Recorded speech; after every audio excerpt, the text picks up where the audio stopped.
And before we start this next panel, I have some news for NAREE. A big announcement.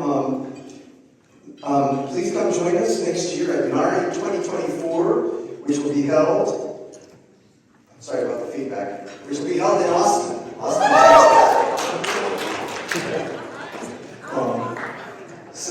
It's like right on in Austin.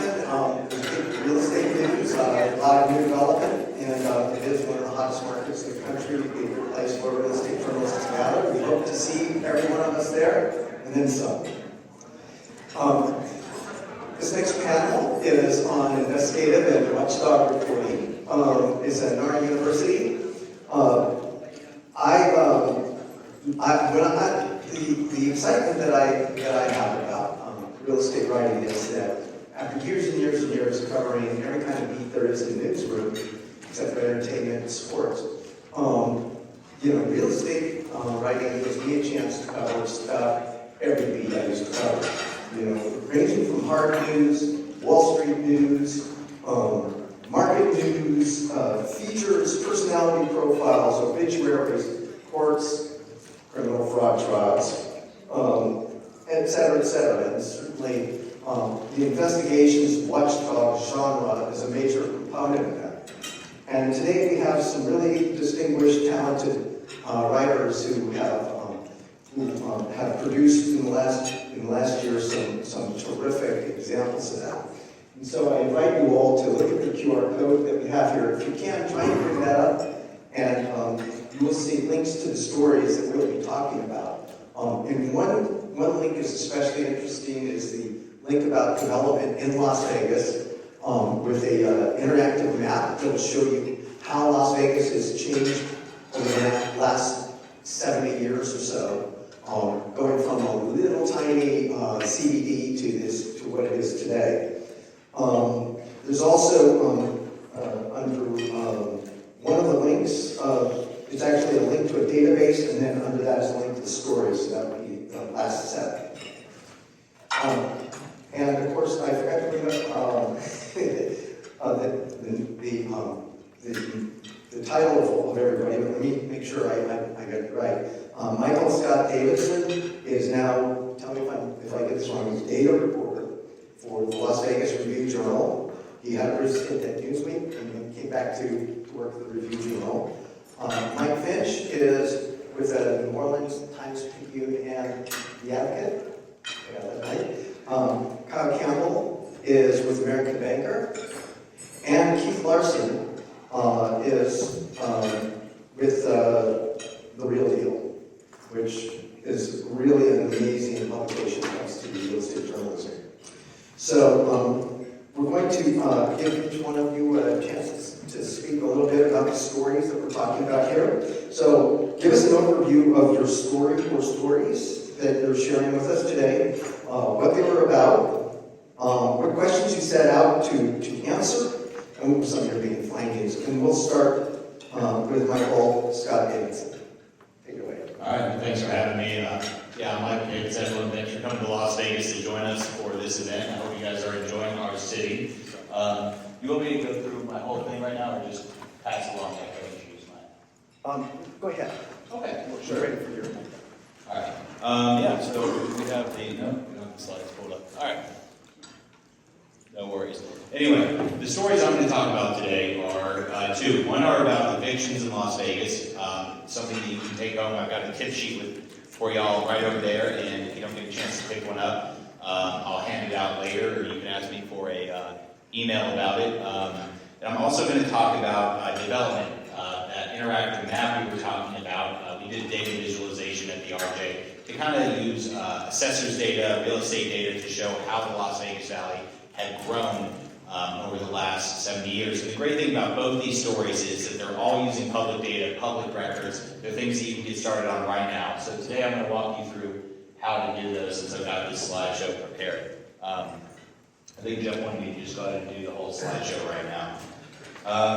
So, real quick about me, I'm a data journalist. What does that mean? It means I use a little bit of computer programming, but just like all journalists, I'm mostly putting in public records requests, public data requests. I'm knocking on a lot of doors, I'm calling sources, and I'm reporting the same way that most other reporters would, just with a little bit of computer programming. The first story I want to talk about today were our story on evictions here in the Las Vegas Valley. And let's just talk real quick about why evictions matter. So what is an eviction, right? It's the forceful removal of a renter from their home. Most typically it's because that person is behind on their rent. They're not paying their rent for either because of a financial hardship or just because they won't. But typically it's because they are behind on rent, although their evictions are other reasons. They're important because they can leave a family or a person homeless, leading to a lot of instability in their life, loss of belongings or property, because they've had to move out in a very quick fashion sometimes, because in some states like Las Vegas, the whole process can take a week or less. They have to travel further to go to work, they have to enroll their children in a new school, and they'll have trouble finding a new rental with an eviction on their history. And if you look at this slide right here, you can see how during the pandemic, evictions really took a nosedive because of the fact that there were protections in place, right? Moratoriums, state moratoriums, the CDC moratorium, but now that those have ended, evictions are really spiking in a lot of areas of the country, major cities. You can see Las Vegas in 2022 really blew past that pre-COVID average number of evictions. So it's a hot topic right now, I'd say. And specifically today, I'm going to talk about corporate landlords and evictions. And by corporate landlords, I'm generally referring to the idea of like just really large landlords. Folks, single-family homeowners is what we're going to talk about today, single-family homes. Companies that come into cities and a lot of them bought properties during the recession or right after, homes that were foreclosed upon. And they have really large holdings in your cities now. Think about places like American Homes for Rent. At least that was one of the major companies when we did this story back in 2019. Cerberus, those kinds of companies. I'm just kind of talking about those companies, the size, as far as size. But some local companies, as we found in our reporting, do the same thing where they took advantage of this great business opportunity for them, which was to purchase homes for much reduced price after they were foreclosed upon. And why are we focusing on corporate landlords? Because there's been academic research that shows that they're quicker to evict tenants than quote-unquote mom-and-pop operators, kind of your small landlords, folks that might own maybe 5 or less single-family homes, maybe 10 or less. And they're often also slower to complete repairs, these large companies. So let's get right into how you actually assess the impact on your city and how we did the Las Vegas Review Journal. So this was the nut graph from one of our main stories that we published back in 2019. Just to read it real quick. Documenting a recession-spurred shift in the single-family rental market, our newspaper found that Las Vegas Valley landlords that own 100 or more single-family homes bought during and after the 2008 financial crisis. Those were 9 companies that owned almost 8,000 homes combined at the moment. All had eviction rates higher than the Valley average for single-family rentals. They held less than 6% of the single-family rental market, but they accounted for almost 18% of its court-ordered evictions. And 6 of the 9 companies were also the subject of code complaints at higher than average rates, although not every complaint resulted in violation.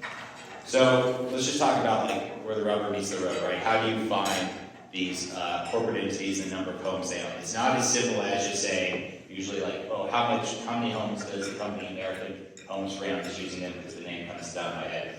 How many companies are owned, or how many homes are owned by that company? You have to kind of piece this together. And so the way that we did it was via property databases. In our county, the assessor's office tracked every parcel of land. I'm pretty sure that's very similar across the U.S. You have an office, maybe it's the recorder's office, maybe it's the assessor's office. But they have the basically the deeds for all the homes, who owns every parcel of land. And that included things like ownership, land use, purchase date and price, and sale type. For example, if the home was bought in a foreclosure auction. It's an essential database that everyone should use. I'm sure most of you are probably already using that since you're all real estate reporters. But it's a bonus if it has not only the addresses, the street addresses of each property, but it also has the coordinates such as the longitude, latitude, and I'll show you in just a few minutes. So is this a database you can get digitally from most recorders? Yeah, so for us, we just went to our county assessor's office and asked, they had on their website, they listed all the databases that they maintain. They had a list of what information was in each of them. We went on their website and saw this is exactly what we need. It says who owns the home, when they bought it, etc. We asked it for them, and they gave it to us within a few weeks. So it was just a simple public records request, and we were ready to go. So how do you actually put together the information once you get this database, right? As I mentioned before, American Homes for Rent, right? It wasn't that they were all just under the name American Homes for Rent. If you look at the right side of the screen right now, you're going to see a list of a bunch of different LLC names. They all look very similar, but they own over 100 homes each, and that's how these properties were divvied up. So after we got the county's property records database, we were able to search ownership records very quickly, and we were able to get historical snapshots. Basically, they exported that file once a year, so we were able to look at, on July 1st of every year, going back 10 years, who owned what in the Las Vegas Valley. And our job was to find out which companies own the most single-family homes. So we looked for patterns in this data to connect the dots. They're similarly named LLCs, as you can see on this list on the right-hand side of the screen. Another big thing was they all had the same mailing address. While the physical home address was, here in Las Vegas, the mailing address for all of these properties you see here, all these companies, was, this 23975 Park Sorrento Road address. And basically, I believe that was one of American Home for Rent's, headquarters, right, in one of the states they operated. And from there, we took the LLC names, we went to our Secretary of State's website where they actually listed who owned these businesses, and we confirmed the connections with state business ownership records. So, visualizing corporate landlord, single-family home ownership in Las Vegas. This was one of the data visualizations we did. We actually did it on our website every 2 years, so you can see the numbers increasing, but we started in 2010, and this is why those coordinates were important, right? We were able to plot for companies that owned 100 homes or more. Single-family homes, we were able to plot all the homes they own on one single map.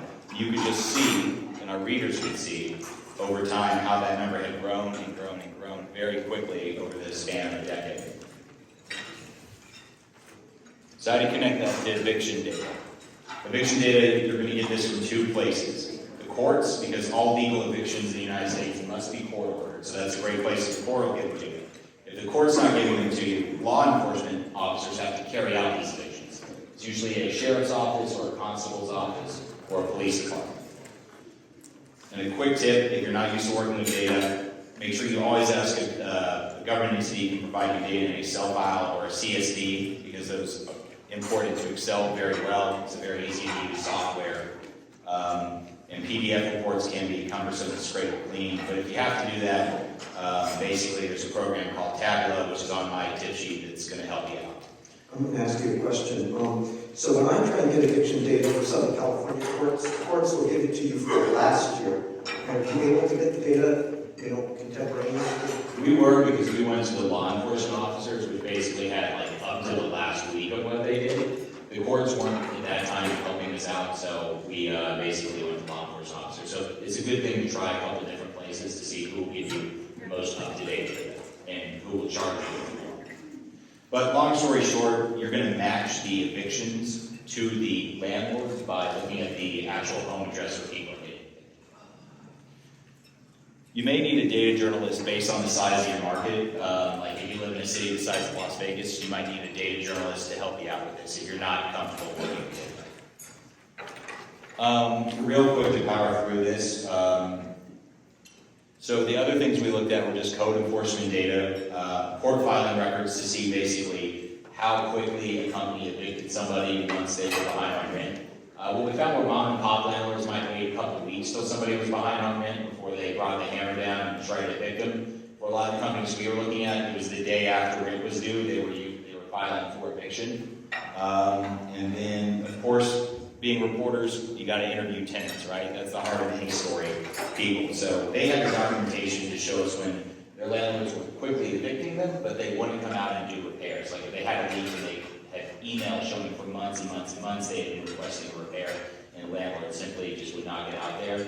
And that's kind of where, the story comes to life, I think, because you're juxtaposing. These landlords have a right to their property, right, if someone's not paying, right? But these tenants also have a right to get repairs done if it's impacting their quality of life and making it unsafe living conditions. So. I remember the quote in your story was they're very quick to evict, but very slow to come out and make repairs. But I see what you're doing here is you actually have 3 different databases that you triangulate to pinpoint the problem properties. Yeah. So, the more data we can work with, the better. I think you don't want to overwhelm yourself with data, but, you need to know who owns what. You need to know who's getting evicted so you can go out and interview them. You need to know how quickly they're getting evicted. And how often they're getting evicted so you can compare the rates between different landlords. And you also need to know, are there a lot of problems at their properties, right? One thing I would, caution people about with code enforcement is that data is that you definitely want to go out and talk to tenants and go look at these properties. There's a difference between, let's say that I'm a landlord and my property is empty right now, but I'm not cutting the grass or I'm letting things go wrong and I get a code enforcement violation for that, versus my tenant, I have a tenant in the building, and the tenant is not taking care of the property, and I get a code enforcement violation because of that. And so you always have to go out, do the research on foot to get the story behind the numbers. Because just looking at the numbers, you might be like, aha, I found exactly what the story is about, but you can't sell it. How do you actually find the flesh and blood recipient witnesses, the tenants themselves? That's where the court records and the police records come in, the eviction records, because the court records, their names are on there. And so for us, that's why you honed in on who we wanted to speak with. There were two ways that we talked to people. One, we called up people that had been evicted. And two, we went to go talk to tenants that currently lived at these properties. We knew every single property that the company that we were writing about had that owned. So we drive around town, going to neighborhoods where they had a lot, knocking on doors, asking people, what their experience was like, how long they lived there, etc. One other place too was, you can look at the Better Business Bureau website for complaints against companies. If you're trying to get an idea if a lot of people are making complaints, you can look at Yelp to see what kind of, if it's a property management company and also a landlord, to see what kind of reviews people are leaving. Again, you might get a little bit, if you're looking at Yelp, you might only find people that are leaving bad reviews, because if you have a positive experience with someone, you're less likely to leave a review than if you have a negative experience with business. So just keep that in mind. I think the most powerful thing was going to all of the homes that we could, knocking on doors and trying to find people that way, because then you just kind of got a really random sample of like, well, maybe they'll like living with this landlord, maybe they won't like living with this landlord. So I want to pass to the rest of our panel, so I've got one more story to talk about, but I don't want to dominate all this time. I know we have a little bit of a logistics problem, but maybe we can try to skip through your slides to Mike's slides, and then we'll skip back to your slides. Sure. Is that possible? Should I just keep going through? Keep going. All right. Here's a preview of what we're going to talk about. Where should I aim this?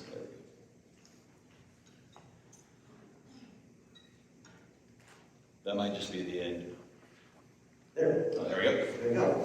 So next up is Mike Finch. We're going to be talking about property insurance, homeowners insurance, and the interesting stories that Mike has done in Louisiana. Let's see. Speak right into the microphone. There's a lot to say about homeowners insurance these days. So I came to Louisiana in November 2021. This was 1 month after Hurricane Ida.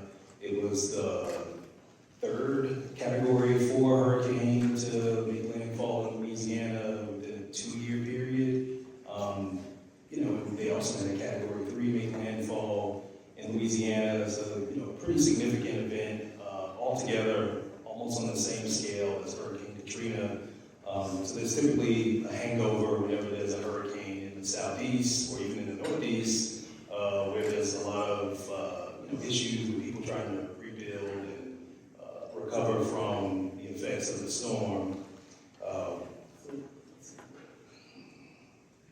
So in Louisiana, a lot of people are familiar with Louisiana's story from Hurricane Katrina in 2005. It was pretty catastrophic when the levees failed. Probably the lesser known part of the Louisiana story was about what happened in the insurance market in Louisiana. The big insurers, and this is sort of well known in the southeast, but the main the sort of standard insurers like State Farm and Allstate and Progressive, they all retreated from that part of the state. They still operate there, but they don't hold as much market share as they once did because it's so volatile and the likelihood of the storm is pretty high. So in Louisiana, like many places in the Southeast, they have what you call, or you may think about, the technical term is a residual market. It's an insurer of last resort. It's the entity that steps in to insure homes when nobody else can do it. It's, in California, they call it the FAIR Plan. In Louisiana, they call it the Louisiana Citizens Property Insurance Corp. In the case of Louisiana and Florida, it basically functions like a company. They file rate filings with the state. And they write policies every year, just like an insurance company does. So back in 2005, during Hurricane Katrina, the policy position that the state took was that they didn't want to hold all this risk, because basically when you have a state-backed public insurer, it's all, the liability is all on the state. You buy reinsurance, but if the reinsurance doesn't cover all of your losses, all of that falls to the state. And what the state typically does is they assess all the policyholders in that, if you're a homeowner and you have a homeowner's insurance policy, they tack on a fee to that policy and they charge you until they pay back the debt that they had to take out to cover those policies.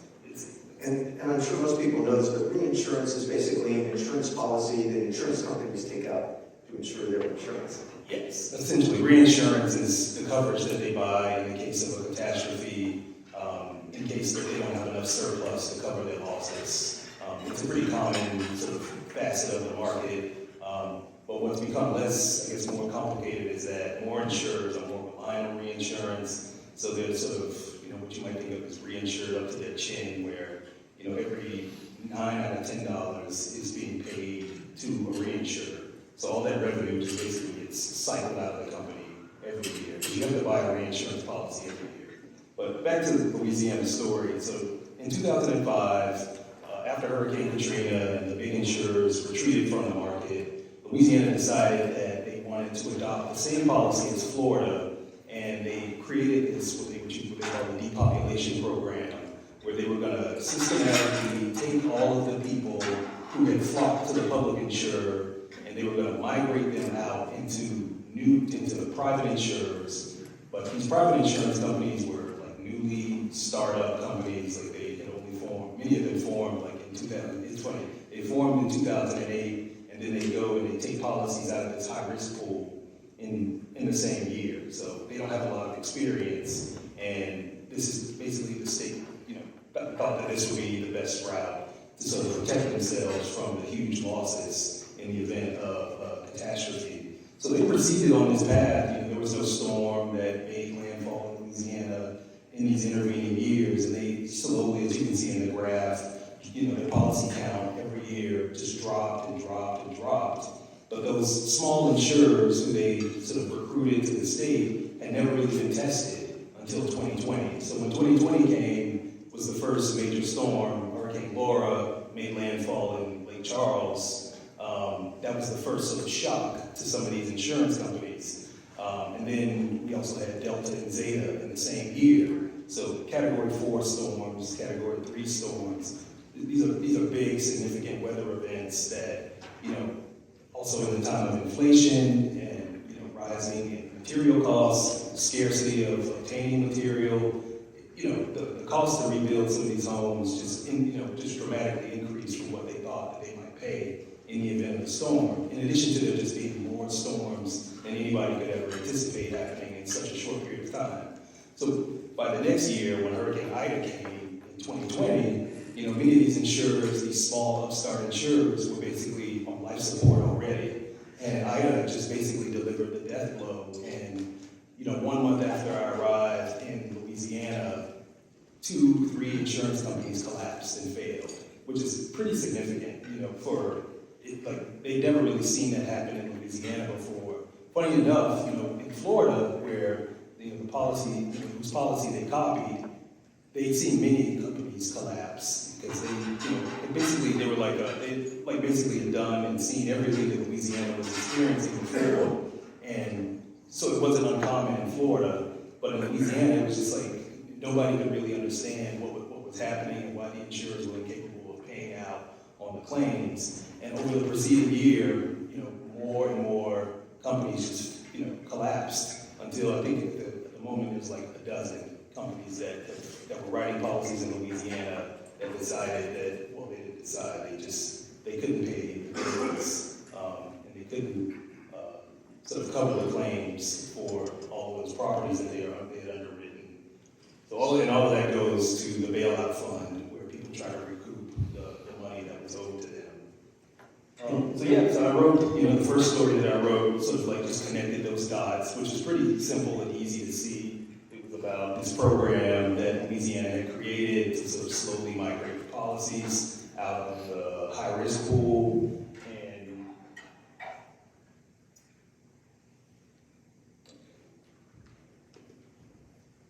So that was one facet of it. And the one rule, I guess it's sort of like the premise behind this program, or the one rule that the program put in place is that these insurers had to have a certain rating. Like in all financial services, there's some kind of rating requirement to exist. These insurance companies, the state said that they needed a B+ from AM Best, which is the main sort of like rating agency for insurance companies for over 100 years, or its equivalent. And that word that was in the legislation or in the statute or its equivalent became this loophole where they allowed all these shoddy insurance companies to slip through. So many of them, when you look at the outcomes, you see that a lot of them did not have an AM Best rating. They were instead rated by a company called Demotech, which is like another upstart rating agency that rates insurance companies who can't get an AM Best rating that's satisfactory. So basically, that's basically Sort of like a fly-by-night rating company. Well, I don't want to say that, but close. A lot of, and sort of one of the graphs that's not in the slides is where you can see the underlying default rates for the different rating categories. Basically, the likelihood of those insurance companies to fail who've been rated by each of these agencies. Only when you join the SEC oversees it. It's called the Nationally Recognized Statistical Rating Organization, NRSRO.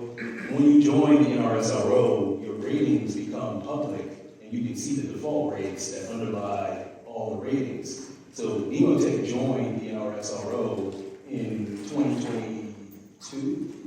So that summer of 2022 was when they joined, is when we first got our peek into how well Demotech ratings perform. And that's where I was able to see, even though the state, say they didn't know that the Demotech ratings were of lesser quality, you can actually see in the data then that, Demotech A, which is what they ended up accepting in a lot of cases, had a 9% default rate, whereas an AM Best B+ had a 2.7% default rate. So there's great differences between the two that they just didn't account for. In your stories, you mentioned earlier that one insurance company after another went under. And in your story, the headline in your story is, "You are responsible." And you really, it's this riveting story about this one homeowner who ended up with no insurance and ended up having to pay his rebuilding costs. Who is this homeowner, and can you tell us his story? Oh, yeah. It was a guy who, when we put out a call, when the company started to collapse, and several people reached out to us. People still reach out to me today because it's an ongoing crisis. But a man reached out to me who lived in Violet, Louisiana, and he was worried, just like many people. Many of the stories are, kind of I hate to say it, they're kind of like cookie cutter, because everybody's experiencing the exact same thing. Tens of thousands of people are more or less in the same boat. So his story didn't stick out to me for one reason or another, other than the fact that he had engaged with, he had taken advantage of some services, and I guess this is just a facet of insurance where, when you buy a standard policy, the insurance company is trying to take care of their people. So they had put him up in a house, they were covering his rental, they had moved his belongings and stored them for him. The insurance company was doing all this stuff. But once the insurance company collapsed, all of those services, those vendors are turning to him and saying, you got to pay up and you got to give us this money. In addition to rebuilding his house, he also had to cover all these extra services that the insurance company had otherwise promised him and would have covered for him if they had still been alive. It was just like an interesting wrinkle in how, when a company collapses, it's not always going to be very clean. Some people really do end up owing a lot more, you talk to the bailout fund, and they're saying we don't cover those costs. You're gonna have to figure out how to pay for that stuff. We only cover, legitimate claims to rebuild homes. We don't cover services to vendors. So in the interest of time, I think we're going to go on to Kyle Campbell now. We're going to go from insurance to home appraisers. Yes. So tell us about your story and what your story is about, and what you learned. Yeah, absolutely. So as Jeff said, my story is first and foremost about appraisers, which are a often overlooked and sometimes misunderstood component of the residential real estate sort of ecosystem. To the extent that they're thought of at all as sort of a hall monitor that comes in and spoils the fun for borrowers and lenders who have a deal that gets disrupted by a valuation that comes in too low. But in recent years, appraisers have also become the target of a lot of broad public scrutiny for their handling of, or for their role in perpetuating racial wealth disparities, particularly by undervaluing the homes of Black and Latino families and homeowners relative to their white peers. Some of you may have seen or even done stories about some of these eye-popping instances where Black homeowners have felt the need to, quote-unquote, whitewash their home by removing all traces of their own family and perhaps having a white friend or family member stand in for them during a sort of a walkthrough for a refi appraisal. And some of these instances, homeowners actually saw their second appraisal, the whitewashed one, come in hundreds of thousands of dollars above their first one, which is shocking to sort of all parties involved. Now I cover regulation in Washington primarily in various capacities, and this story first came across my radar last spring. There was a report from a White House task force on bias in the appraisal space, and it had all sorts of sort of broad proposals and kind of grandiose ideas, but like many of these sort of government papers, there wasn't a lot of depth to sort of identifying why things are the way they are. So that's essentially what I attempted to do with this story, with my reporting. So I spent months talking to dozens of folks in and around this valuation space, and one thing that sort of kept coming up in conversations is the sort of unique way in which appraisals are and appraisers are regulated. Like most licensed occupations, appraisers have to meet certain criteria set out by state boards. But unlike real estate licensing boards or state bars, for example, which all can set their own standards for what it takes to become qualified and stay in good standing, every state and territorial appraisal licensing agency needs to adhere to the same baseline set of standards that's known as the Uniform Standard of Professional Appraisal Practice, or USPAP, sort of common parlance. But what makes it really unique is that this USPAP rulebook is actually written by a private entity, a nonprofit in Washington, that it is not, there's no elected officials involved. They don't have to adhere to the same sort of rulemaking standards and practices as a typical government agency. Often people who are writing these, what end up becoming laws throughout the country are not even lawyers. They're just sort of, So now, and they have regulation, they regulate the appraisal process nationwide. Yeah, so they set the standard that every appraiser has to meet, sort of minimum standard. Sometimes it can be more, sometimes less, but in Washington there's really a robust process around making rules typically. It's sort of meant to, be a long process but precise. And it gets done, and then that's it for a while at least. Who appointed this agency to have this job? Was it Congress? Yeah, it actually was born out of a sort of 1980s regulatory reform, sort of known as called FIREA, but it was essentially a response to the S&L crisis in the 1970s and 80s, in which you were having, purposely inflated property values used to make bad loans that were ultimately going to be, the people who wrote the loans knew were going to fail and just be backed up by the government. So the idea was to, root out sort of that type of behavior, have some standardization across the country, and make sure that, banks are not loaning out more money on mortgages than, property's worth. So, basically, it had the good intent of making a standardized practice for sort of safeguarding this part of the financial system. But there's no real accountability baked into that, because again, it's a private entity, and, this regulation granted them the copyright over the rules, which means they could sell them to state boards and instructors. And while it's not a for-profit enterprise, their main motivation is to be constantly putting out new rules, sort of just for the sake of being able to sell the next copy of the handbook. And the rules come out maybe way too frequently. Yeah, I mean, there's times when it's coming out every few months, and if you're in any sort of profession, like if the rules are changing, even sort of in very minuscule ways, like month to month, it's sort of tough to operate. It's tough to do a lot of things. And one of the biggest issues in the appraisal space is sort of the fact that it has sort of a very archaic training process where you have to know, essentially,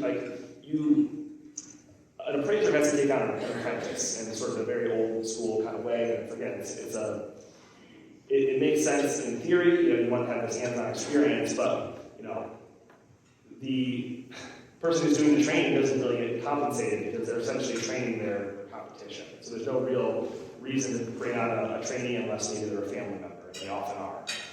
And that's why you have you have this profession that's very homogenous.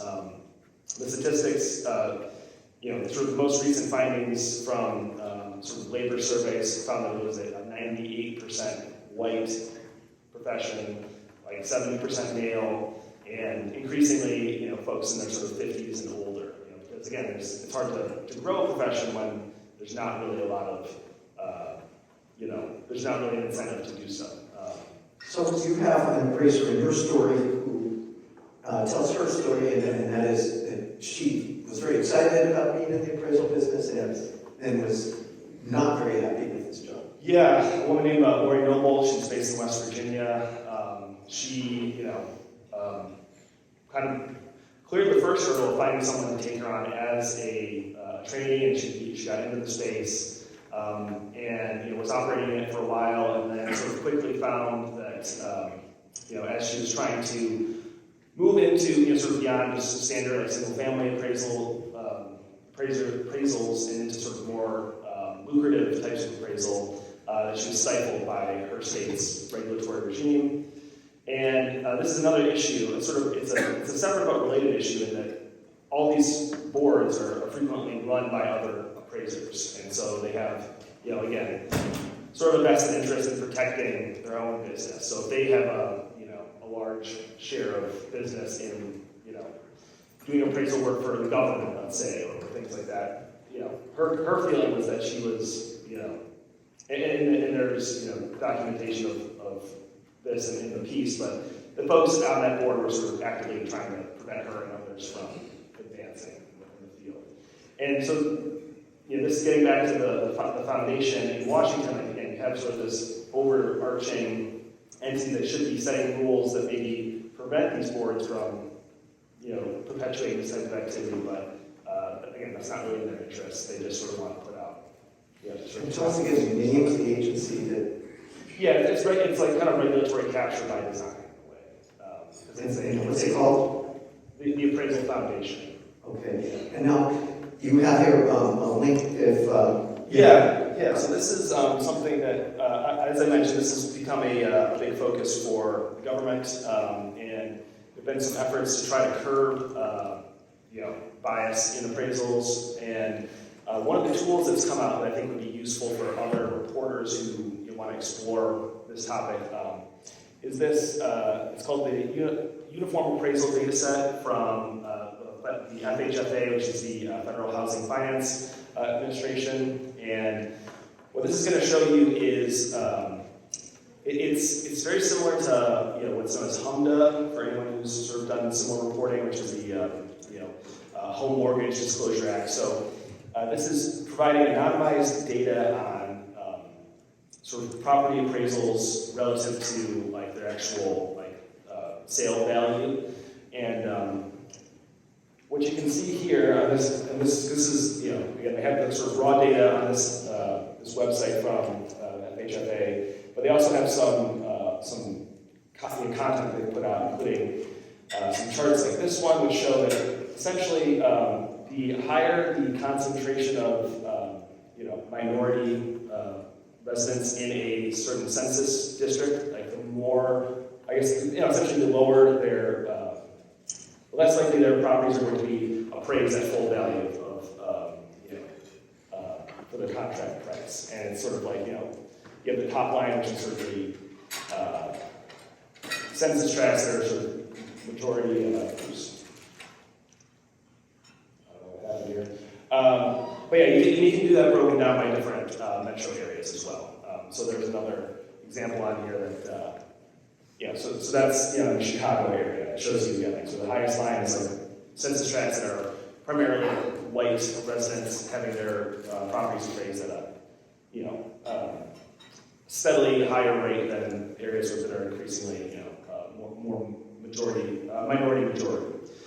So again, with this piece, what I tried to do is unpack all these various issues in the appraisal space and look at this sort of bizarre regulatory regime and take those things and actually explain why it's harmful not only to this profession but sort of the housing market more broadly, and take the stories of a dozen or so appraisers throughout the country and sort of use that to kind of weave together a narrative about this very specific type of professional struggle and sort of regulatory malpractice. So Okay. yeah. So now, I'm sure that we've all followed the story about how a medication that was approved more than 20 years ago suddenly came up for a challenge called the morning after pill, also known as mifepristone. And the challenge was in one particular federal district in Abilene, where there was just one judge. And there was a lot of judge shopping allegations in that case. And Keith has a really harrowing story about a particular judge shopping case in New York, in White Plains. So tell us about your story, tell us about Judge Drain and his role. Yeah, this is a pretty interesting story. So I cover real estate in New York, and kind of the strange shit that goes on in New York real estate. And I cover a lot of bankruptcies, and I was noticing that all of these bankruptcies, so a lot of projects are being foreclosed on, and then the developer or the landlord will put into bankruptcy, and they would all end up, or a lot of them would end up in Westchester County in front of Judge Drain. And it was strange because, the company that was filed for bankruptcy was really just a real estate project, and it was in Brooklyn, or most of them were in Brooklyn, Williamsburg, or there was some in Manhattan. And then the developer themselves, a lot of them lived in Brooklyn. And I knew that because their addresses were in Brooklyn. I live in South Central Brooklyn. They live relatively close to me in Flatbush. And so I just kind of began this looking into, how they were getting into Westchester, why they were going there, and kind of these players that were involved in this. And so what I began to notice is that all of these entities that had filed for bankruptcy were tied, had the same restructuring officer. This guy by the name of David Goldwasser, who I've spoken to a couple times. He's this kind of fast-talking guy who talks a lot and you can't really get a word in. And he's not an attorney. He's a restructuring specialist that actually lived in Boca Raton, Florida. So no immediate ties to Westchester County or to even to New York. But he was stepping into the shoes of the debtor, basically basically, and stepping in and being the person who would sign all the paperwork and say, yeah, I'm the debtor, and would... So he's acting as if he's this real estate company that's not paying its mortgage. Yeah, his role was, he says he's a restructuring officer, and he's supposed to take it through bankruptcy and, file the paperwork and stuff like that.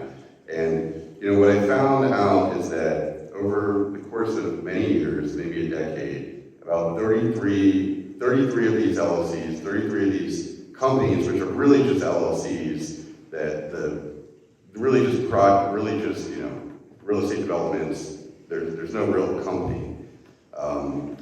They were filed in Westchester County and in front of Judge Drain. And the way that he did this was by taking advantage of of a loophole, because the cases were supposed to be, the way that he was able to do this was by affiliating these cases together. So I kind of traced it back and saw that he had been loosely affiliating these projects together, these companies together in bankruptcy for about 10 years. And where the debtor was actually based in Westchester County. So, that was how he was able to get it there. And I kind of confronted him, I asked him, why did you do this? And he was like, oh, you think this is crazy? Well, I have a New York guy that's filing in Texas, and he was telling me about these other cases of kind of more extreme judge shopping. And, he denied that there was any kind of favoritism by Drain, but then he did say, he's one of the best judges, he's a great judge, and I'm really gonna, and then, Judge Drain was also retiring this year, and he's like, I'm really gonna miss him, I'm really gonna miss this guy. So it was kind of it was just a really bizarre character. And I think the question that everyone had is, what are these owners getting out of by going to Judge Drain? And that's a good question. I mean, I couldn't really figure out, what they were getting, other than they thought they had some perceived advantage because Judge Drain is thought to be debtor friendly. And I did really know that these cases had been up there, in bankruptcy for a number of years, and that is also part of the strategy, because if you're facing a foreclosure, a lot of times it's just, okay, put into bankruptcy, let's frustrate the lender, and maybe they'll go away, or maybe we'll have someone else that'll buy it out of bankruptcy.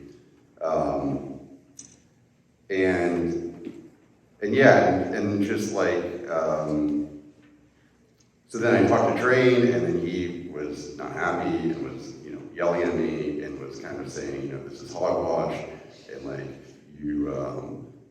how can you accuse me of this? And I just kept asking him, how is this getting there? And he gave me a couple different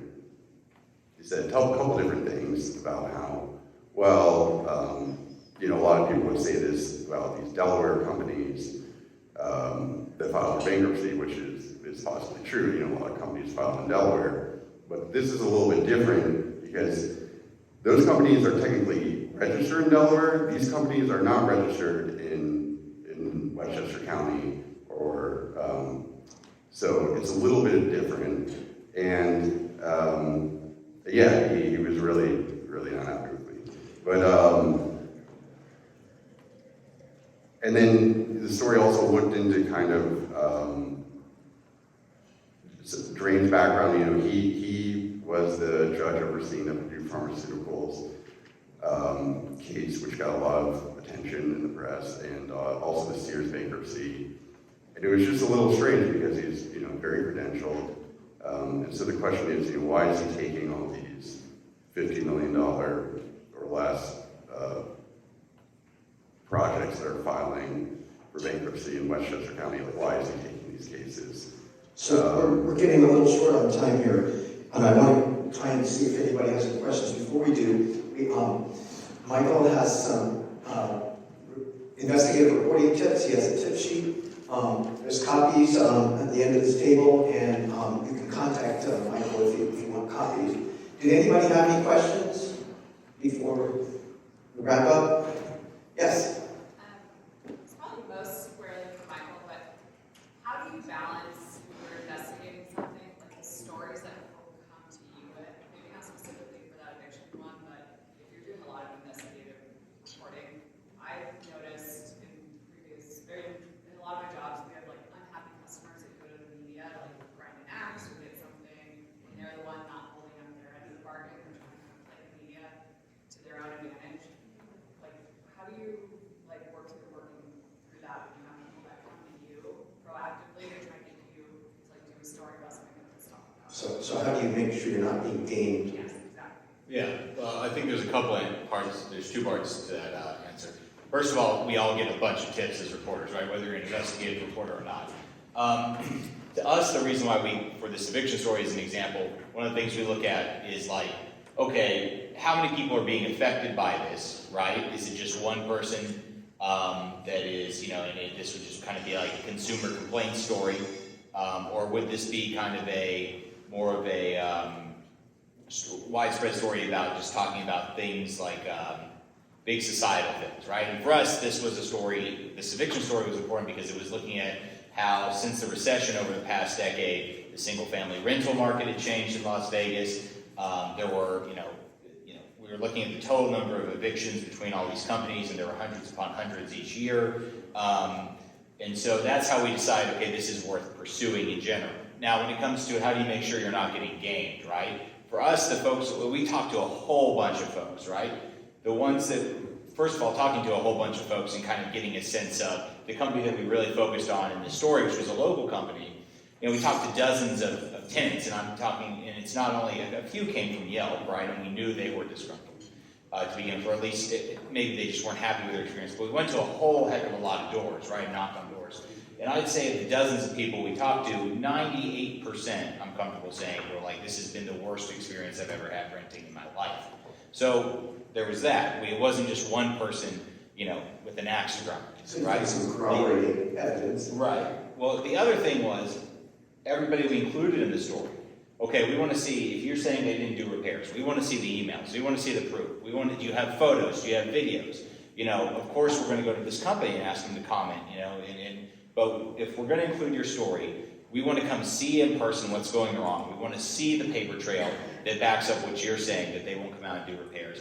If they sent us photos, we were looking at the metadata to make sure that they were time-stamped to say when that happened, when they actually did. One woman sent us a video of a home that she was renting that basically did not have a floor when she arrived. They said they were going to replace the floor, and they didn't. They just pulled it all up, right? And the actual home did not have a floor. Well, she sent us a video, and we made sure to look at the metadata to make sure the video was taken when she said it was, right? So, yeah, you have to, especially when you're dealing with people that are upset, like you said about a service they've received, you have to balance that out because you have to realize that, just like with any story, someone's telling their side of the story, you've got another side of the story, where's the truth that's in the middle. So. Your mother says she loves you, check it out.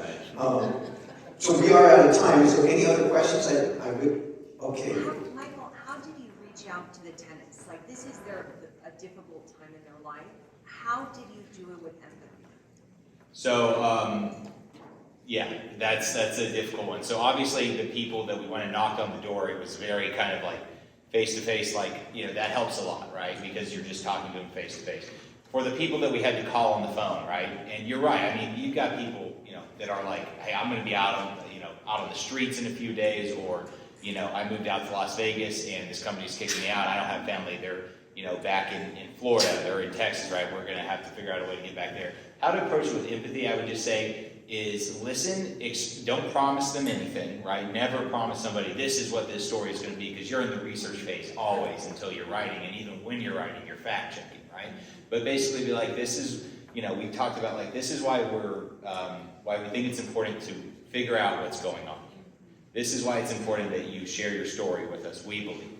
and just really listen and be empathetic. I think the most important part of the empathy is listening and have a real conversation, not just like, I need to ask you these 5 questions and extract this information from you. And you'll get a better story that way too. I want you to give these guys a round of